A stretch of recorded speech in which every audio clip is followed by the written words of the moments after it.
think that most of us have heard the story about three blind men and an elephant. Three blind men were standing next to an elephant, and one felt its tail and said, "Oh, that is a rope," that he was feeling. Somebody else felt the leg, said, "Oh, it's a tree trunk." "No, it's a tree trunk right here."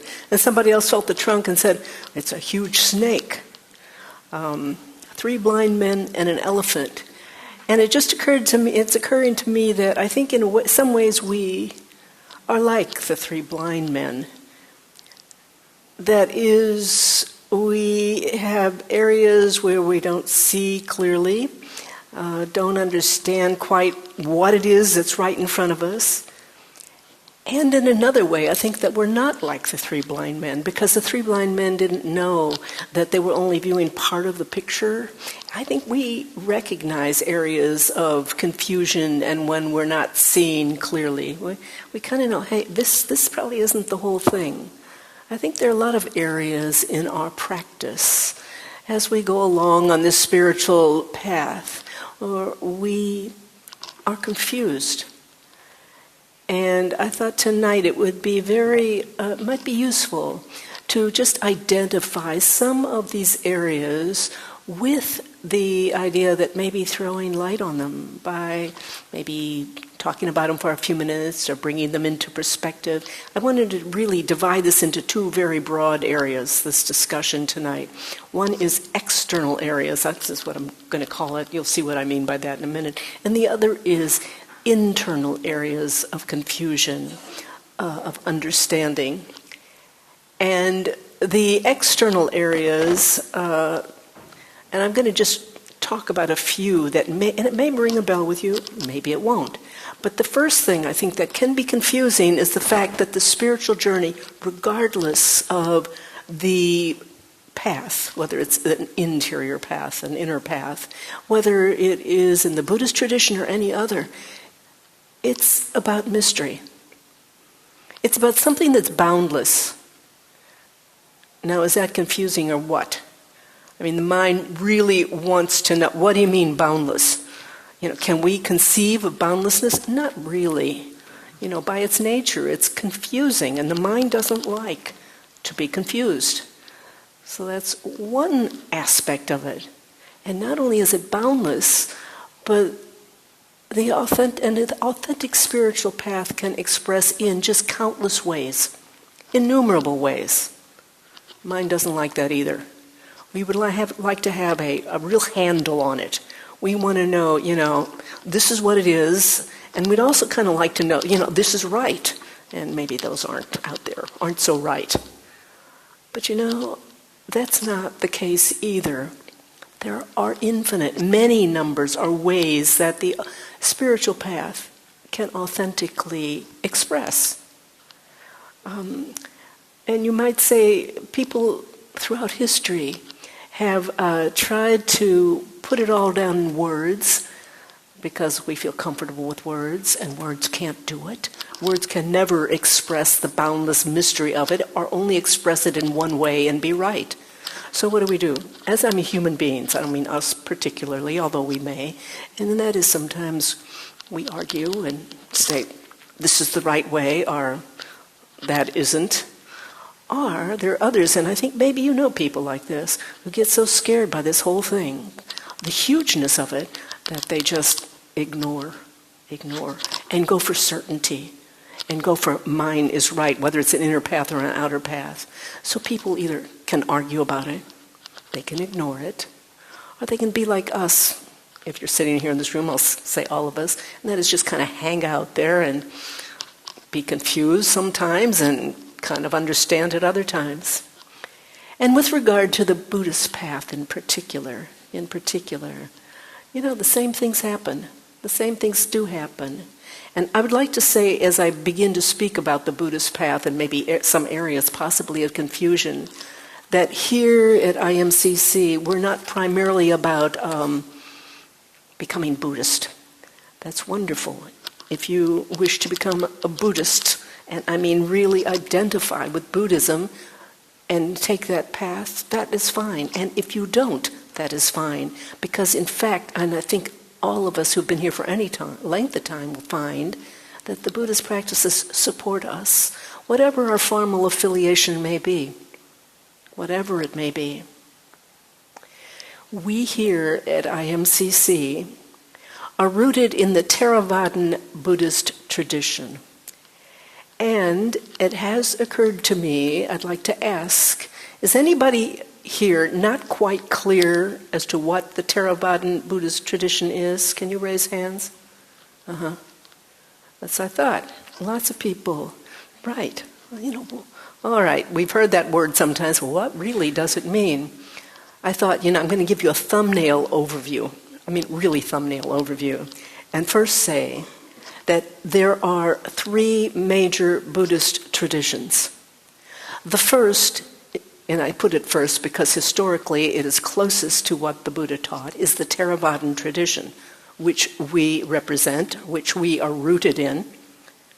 The second is the Mahayana, which is a translation of the Sanskrit, or is the Sanskrit for great vehicle, and I won't discuss why it's called great vehicle, but in particular, the group that you'll know most likely is the Zen.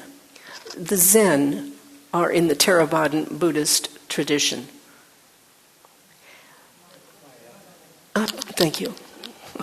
Mahayana. Talked about confusion? Yes. The Mahayana tradition. Third, Vajrayana, are the Tibetan tradition. So three huge, different, rich traditions. Is anyone better than the other? Well, some people say absolutely, some practitioners. But you know what? Each of them are going toward the same thing, liberation. Dealing with suffering, overcoming suffering, all of them. Millions of people over the ages have been involved in all three of these traditions. Our tradition, and I mean the Theravadan Buddhist tradition, quite literally, Theravada means the elders, the tradition of the elders. Thera is the word for elders. Our tradition is the oldest in the sense that it is closest to what the Buddha taught. It is not exactly the tradition that was there during the Buddhists. It's not one for one what was there when the Buddha was alive. It developed after the Buddha died. And we use as our major scriptures are rooted in the Pali Canon. There are, by the way, other canons, just as valid as the Pali Canon, but the Pali Canon is the most complete. And it is written in the Pali language.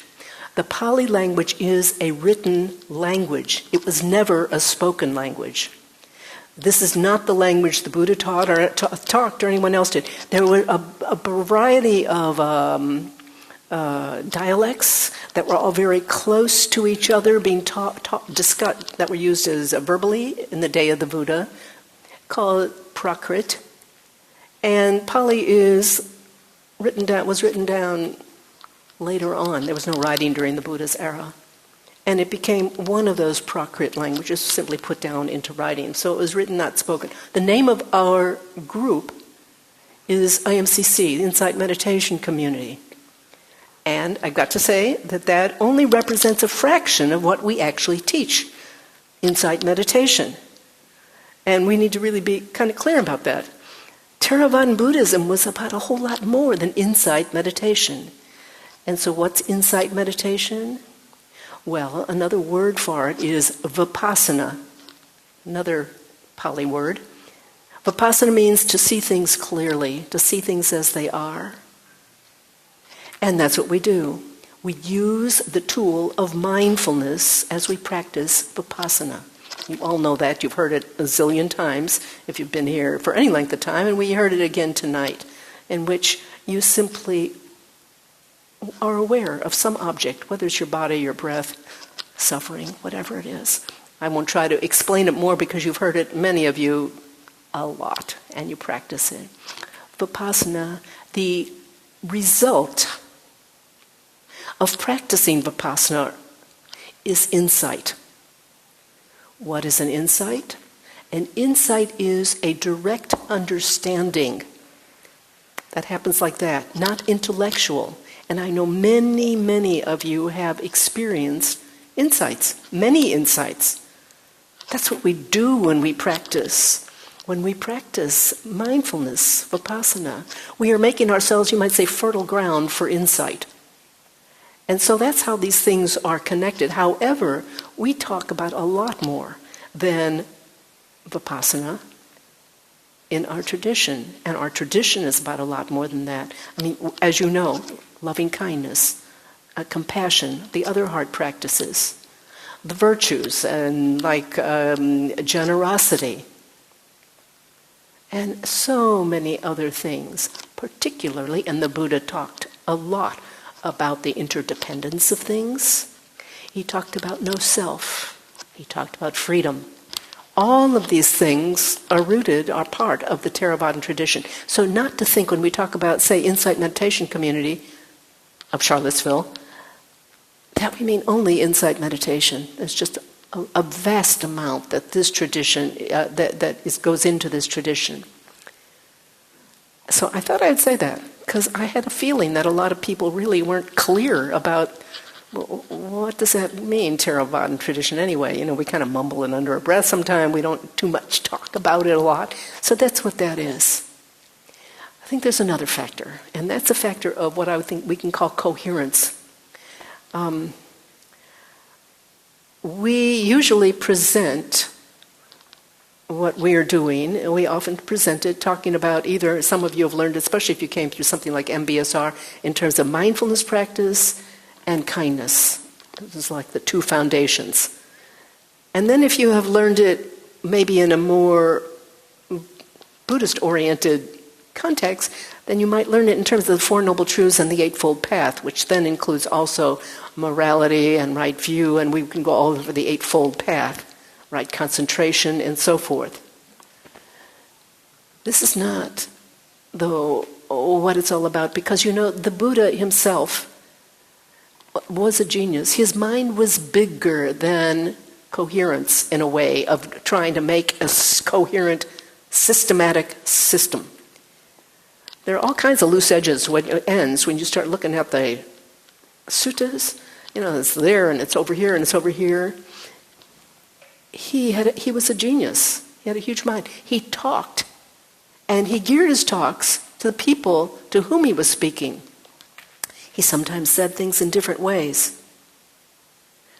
There's just a lot that is in this tradition, and the way the Buddha talked about it, that isn't really totally coherent. But his followers, who didn't have minds as big as the Buddha, there were many of them who were really systematizers. You know, they wanted, like many of us do, we wanted neat, we wanted clear. So what did they do? They took the Buddha's words, his teachings, and they began to systematize. And then the way they did it then was they broke it down, and they thought, boy, if we're really clear, we're going to take one item like consciousness, and we're going to break it down. How many kinds of consciousnesses are there? And then you get up to, like, there are 62 different kinds of consciousness. The Buddha said, no, there's eye, ear, nose, tongue, body, mind consciousness. I don't want to go into all the different kinds of consciousnesses. But the point is that the Buddha was not that concerned with being coherent. Many of his systematizers were. And so we get a book like this. This is the Visuddhimagga. I'm showing you this side of it so you can see how thick. It's about 1,000 pages. This is one of the greatest books in terms of commentary on the Buddhist tradition, written by a bhikkhu, by a monk named Buddhaghosa in the 5th century A.D. And if you take a look inside, it's daunting. I think I can say that for just about anybody. Lists of lists and lists, pages of lists, and then some matrices, which I take are more modern. But you get the point. It is an attempt to systematize, being the ultimate system. It's not what the Buddha was about. The Buddha was about practicing, about doing. He wasn't about memorizing, but in truth, traditionally, that's what people started to do in the Theravadan tradition. They started to memorize and say, that's enough. You know, I have to know. If I know the Visuddhimagga, and I don't know how many people ever did, but it's because it's so big, but this was what was considered being knowledgeable. And that's not what the Buddha did. But you can see why there might be confusion. There were commentaries on commentaries and commentaries, and this being the peak commentary. 45 years he taught. And as I said, he taught in different people, different ways. So amongst the Theravadins themselves, even amongst them, there is disagreement. And that can lead us to say, oh, where is this? Where does this lead?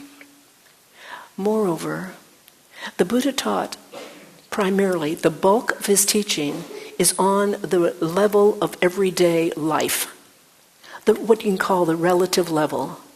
He did this very purposely, because this is where most people live. We live on the everyday level. Our everyday world, how we understand it. His teachings are called the graduated teachings because what they do is they begin to point us beyond the everyday world. They point us to something that he has called in many different terms. He's called it, and I wrote down some of them, well, nirvana, I'm sure, but he called it nibbana, which is the more ancient way. Nirvana, the end, the taintless, the other shore, the unborn, the very hard to see, the everlasting, the undisintegrating, the undiversified, the island, the beyond, liberation, freedom, nibbana, purity. It goes on and on, this list of what he was referring to. When you start hearing this list, you kind of get the feeling that what he's referring to is way over there. I mean, way, maybe many, many lifetimes over there. And indeed, that is the way it was kind of presented by the Buddha. He was a pioneer. He was just getting there. I am convinced he knew differently. He embodied differently. But this is how it kind of sounded. And it really fell to later developments in Buddhism, like Zen, to say, wait a minute, it's all here, right now. It's nowhere else but here. The other shore, right here in your everyday life. The island, right here in your everyday life. The blessed, right here in your everyday life. You just aren't in touch with it. That's the point. That's what the whole point of the Buddhist teaching is about. So this is confusing. It can be really very confusing. Another factor that can be confusing. Buddhism as it's come to the West. We're in the process of redefining what Buddhism is. As it's taken root in the West, and well, let me back up. Buddhism, whenever historically has taken root in any new culture, there's been a redefinition. It's always happened when it went to China and further to East Asia, and now here in the West. Each time Buddhism has traveled into another major culture, it's been called a turning of the wheel. The Buddha turned the wheel of the Dharma, the teaching, the first time, the first turning of the wheel. The second turning of the wheel is when Buddhism went to Asia. And then to other parts of Asia, third turning of the wheel. We, I think, as Buddhism has come here to the West, we can understand what's going on here as the fourth turning of the wheel. The fourth turning of the wheel, Buddhism in the West. And what we're doing is we're doing our Western thing. And we're questioning, the way that they said it back then doesn't always sit right with us. We're adding science, the scientific inquiry, psychology. We're adding this and seeing with really excitement that, the Buddha's teaching confirms many scientific understandings and discoveries and knowledge. The Buddha never spoke about neural networks or negativity bias of the brain or therapy. These are not his terms. But they're completely consistent. They're very consistent with what the Buddha taught. This is in the West. You hear so many of our talks. Of course, this is how we understand things. The fourth turning of the wheel. There are other dimensions of this fourth turning of the wheel, and I couldn't resist by doing a little promotion here.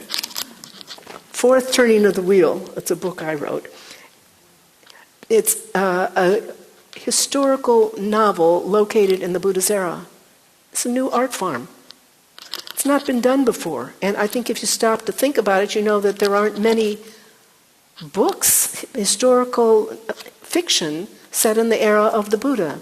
Maybe you remember there was Siddhartha back in the 1950s, and that wasn't too historical, but it was gripping anyway. Besides that, there's almost nothing. It's something that is happening. I couldn't resist telling you about that because I think it is going to happen more and more. It's bound to happen. As we in the West take a look and take our own art forms into the Buddhist tradition. Why not? Why shouldn't it happen? And there's a lot more. For example, gender issues. Buddhism developed in a deeply patriarchal society, ancient India, and it traveled to other deeply patriarchal societies. The role of women were involved, but who knew? You know, it was kind of overwhelmed by history, and they were kind of, no surprise, kind of written out of history. Well, particularly, it's happening in Theravadan tradition, but I'll say particularly in Zen, something really exciting is happening, and that is in the Zen tradition. In the Zen tradition, they have a lineage. Every Zen group knows their historical lineage dating back to the Buddha, and it is always recited. I lived for a while in a Zen Buddhist monastery, and every single day we recited the ancestors. There are 81 of them.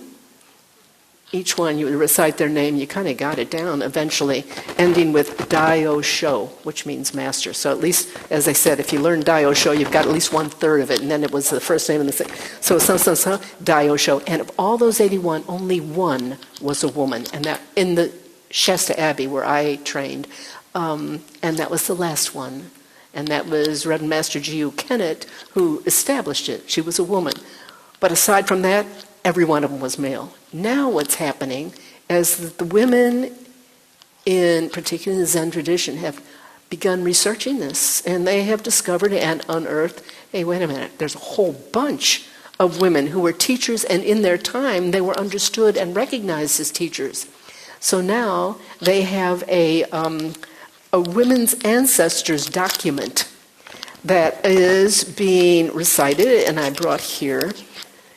You'll just see a wheel, and maybe all you can see is the little black lines there, kind of like spokes, but every one of them is an historically researched name of a woman ancestor. And now in Zen, both local sanghas and I think in the monasteries, more and more people are saying the women ancestors as well. So it's really quite exciting, the era that we're living in. And you know what? It's changing all the time. And what does that mean? That can be confusing, doesn't it? Nothing stands still. Like quantum physics tells us, you know, that everything is permeable, nothing, everything's potential. Well, potential is scary and it can be confusing. So we just need to know we're in a very interesting era. As the ancient Chinese said, God, may you live in interesting times. And that was a curse. And we do live in interesting times, right? We do. So this can be really very confusing for all of us. So I think it was interesting to talk about, or maybe hopefully useful, to talk about the external. I'd like to turn now and talk about some internal factors. This kind of falls into two distinct pieces, this talk right now. Finally, these external factors that I've talked about, I think are important. I think we need to know about them. If we're practicing in the Buddhist tradition, it's something you should know. At the same time, the ones that are really critical for us, the places where our heart needs to really be and our attention is on the internal factors, things that can cause us confusion internally. There's a great quote by a Zen teacher, her name is Sherry Huber, and she said that spiritual practice is like being on roller skates in a room full of ball bearings. Now, if you can imagine what that is like, well, we can't imagine because we're always doing it. The room full of ball bearings, what is that? That's everyday life. We want it all fixed, don't we? Wouldn't we like some things to be kind of certain? And in fact, what's happening? It's like a room full of ball bearings. The Buddha called it impermanence. I think the room full of ball bearings is a really, really good way of saying it. You know, everything's always rolling, sliding around. You just can't, you think you got a grip and all of a sudden, bang, it's gone. It's something else. And then when we are practicing, we're like we're on roller skates in a room full of ball bearings. Why? Because that's what our practice is. Becoming much, much more sensitive to change, noticing it, being real about it, and the more we practice, the more we recognize, wait a minute, what supported me at one time, and I thought was a tree trunk of this elephant, wow, it's not a tree trunk at all, it's something altogether different. And we keep noticing the bottom of our practice falls out time after time after time. Maybe you haven't gotten there yet. Maybe for you, if you're pretty new, all of this seems pretty solid and you're working with mindfulness and loving kindness, or maybe you're working with the with the Eightfold Path, or the Four Noble Truths, or whatever. But sooner or later, as you begin to really get into this practice, you'll notice, wow, I didn't really understand it the way it is. Just take something as obvious as suffering. There is suffering in life, First Noble Truth. We can all agree, we all know what that is. But all we need to do is have something really profoundly major happening to us, like a diagnosis, terminal diagnosis, the death of a loved one, and all of a sudden we know suffering in a whole different way. Or then maybe you've come even to another level where you recognize the very thoughts, even when they're happy thoughts, invokes a sense of self. And as soon as we're selfing, we're suffering. Now maybe you don't get that yet. Or maybe you do. Even just the sense of selfing means there's a me, there's a you out there. The problem. There's a me, there's a you. Then we've got all these interpersonal issues where the me and the you have to get along. And if we don't get along, then we've got a problem. How do you deal with that? Then we have to be skillful. And all of these everyday problems that we face. The Buddhist teachings, the Dharma, goes deeper and deeper. And there's constantly, we begin, as we seriously train, to notice, whoa, it's changing all the time. That's being on roller skates in this room full of ball bearings. That's what's seeing different parts of this elephant, different parts of the elephant. Further factor of confusion, and that is we here at IMCC all are teaching in the same general tradition. Yes, we draw in factors and comments and from other traditions, but basically it's Theravadan. But each of us, I think you will have noticed, and if you haven't, I invite you to, that each of us as teachers has a different voice. We each have a different way of speaking. My way isn't the same as Heather's or Jeff's or Pat's or Sharon's or whatever. Oh, then you get someone like Lee. Many of you here were when Lee spoke. Wow, there's another way of speaking, talking about the same thing.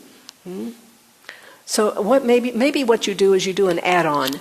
Okay, she says that, and he says that, and he says that. Yeah, we just take it all, try to hold it all. But at some point, you begin to realize, wait a minute, this, what's right, or what's more important, or what's better? And the answer is, it's not necessarily anything that's right, or not necessarily anything that's wrong. Different aspects of the teachings will nourish you at different times while you're on the path. We need to just recognize that. This again, being on roller skates, it's going to change for you. What nourishes you today will indeed change tomorrow. It won't be the same. So just recognizing that. That also means no one of us can understand it all right off the bat. We don't. And this can be very bothersome when you don't understand it.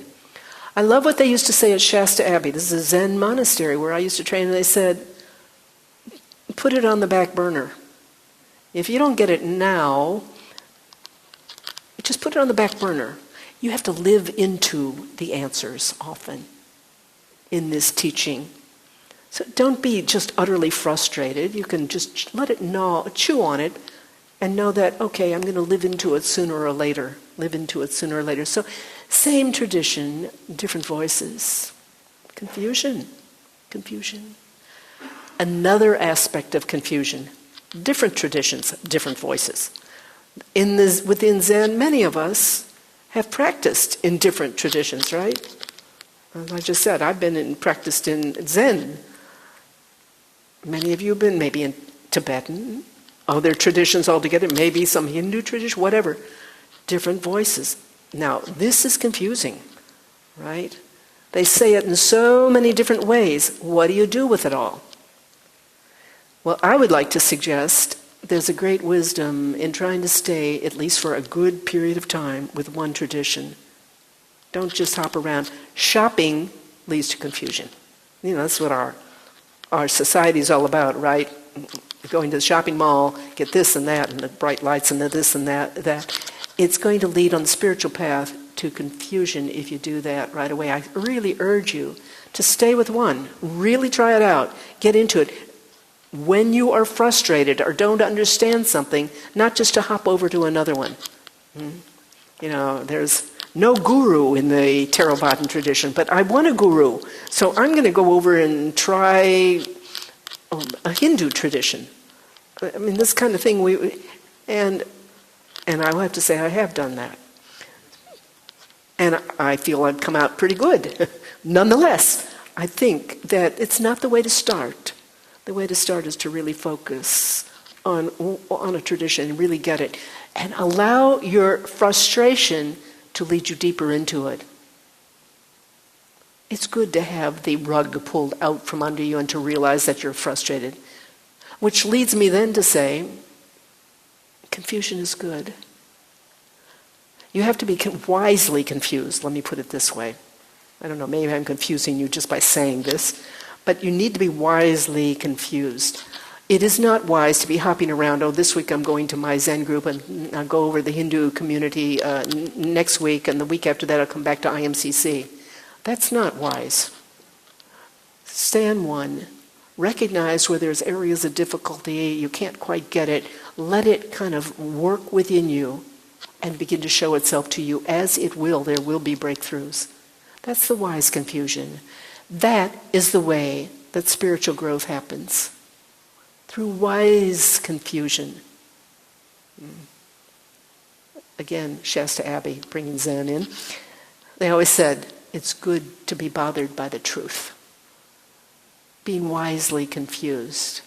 So stick around, I suggest, if you're into this and it seems to nourish you now. Try it out. Keep at it. Delve into it. Go try to get into the heart of it. And then some point down the road, and it might be years or it might be many, many months, maybe if it really doesn't work, try another one. But stay in the other one. Something that may appeal to your heart. And really allow yourself to be confused and frustrated by that one. That's spiritual growth. That's confusion. Good confusion. And it's important. It's important.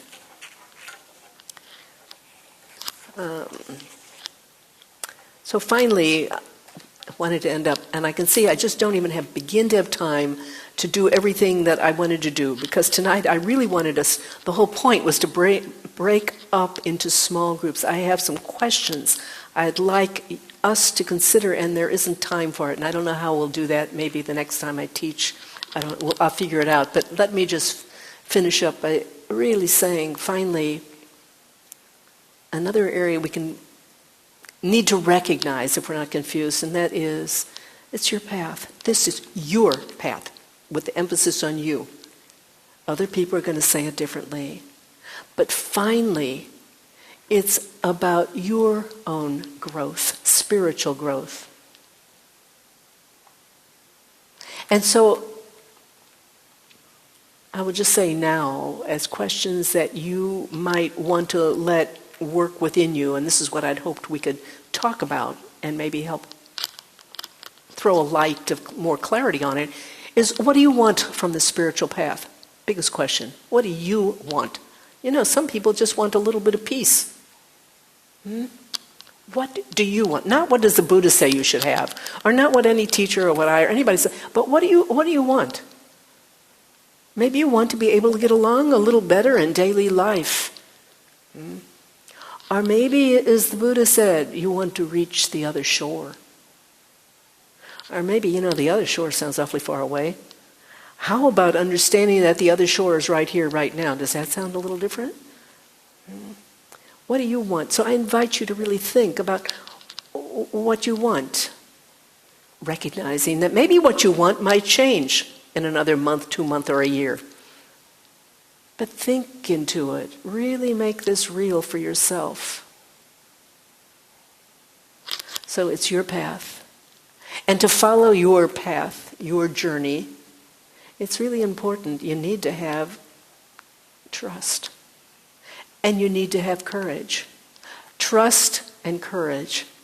Trust in the path, that it's a good one, and it hopefully of that there is no doubt in your mind.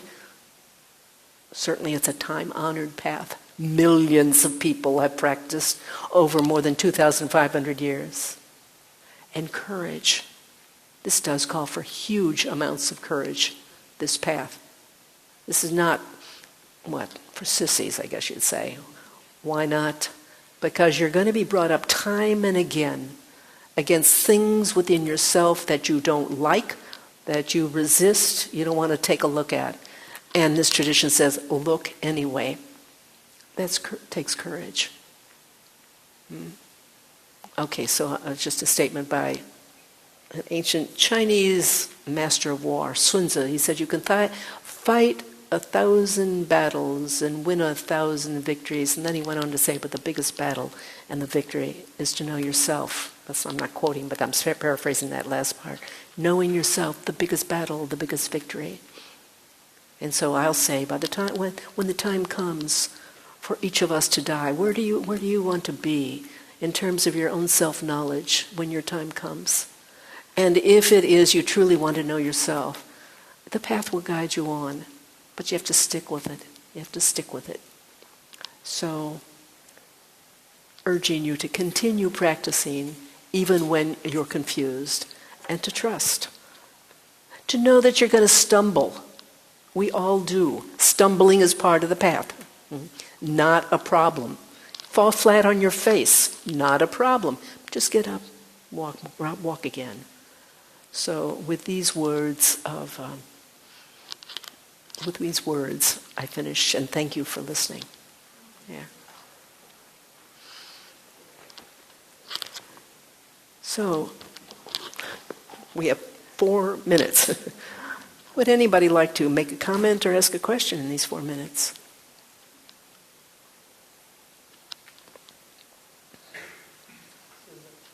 Jeff? I just wanted to say how much I appreciated you sort of walking us through that and making those distinctions in terms of the different schools of Buddhism and tradition. Yeah. It's a really nice summary, and it's a good refresher for those of us that know it, and a good introduction for those that don't. Thank you. Thanks, Jeff. Yeah, I just get the feeling that it really could be real helpful to us. Anybody else, external or internal factors of confusion?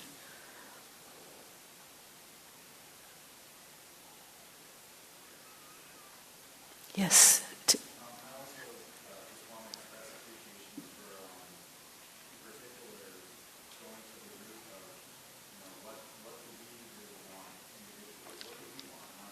Not what does dad want, or what does society, or Yeah. whatever.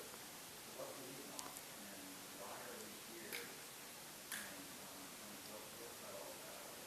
It's a basic question, but it takes somebody to kind of shift the dirt to the side and say, all right, let's go to the root there. Good. You're welcome, Thomas. I think it is. It's so important to keep asking. It's so easy to be swayed. Somebody else says this or that, and this. Yep, you. It's about you and what's in your heart. Thanks. Jamie. You mentioned Sherry Hoover. Yeah. Who I just reports from about what she calls egocentric karmic conditioning, and the impact of ego. So I just wanted to, what would you say about that? That's it. That's it, standing right in front of us, facing us, inside of us, and that's what we're doing. Egocentric karma, and you can call karmic. I will say right now, don't worry about the word karmic, because then you get into past lives, and do I believe in past lives, and do I not? And forget that one for right now, because there's so much to say about it. But egocentric conditioning, or just conditioning. Conditioning means there's an ego. We're conditioned, and we're all conditioned beings. We've got to learn what our conditioning is. That's knowing ourselves, not seeing it as an enemy, something that needs to be gotten rid of, so much as something that needs to be recognized and lived with kindly, with love. And that means not being just all the time torqued around by it, unaware. We just become aware of what it is. And then when it comes up again, because I don't know if we ever get rid of completely of some things, our conditioning, but we can laugh with it. Oh yeah, there's that one again. That is when we begin to move into freedom. It sits lightly with us, no longer a big deal. Yeah. Thank you, everybody. Yeah.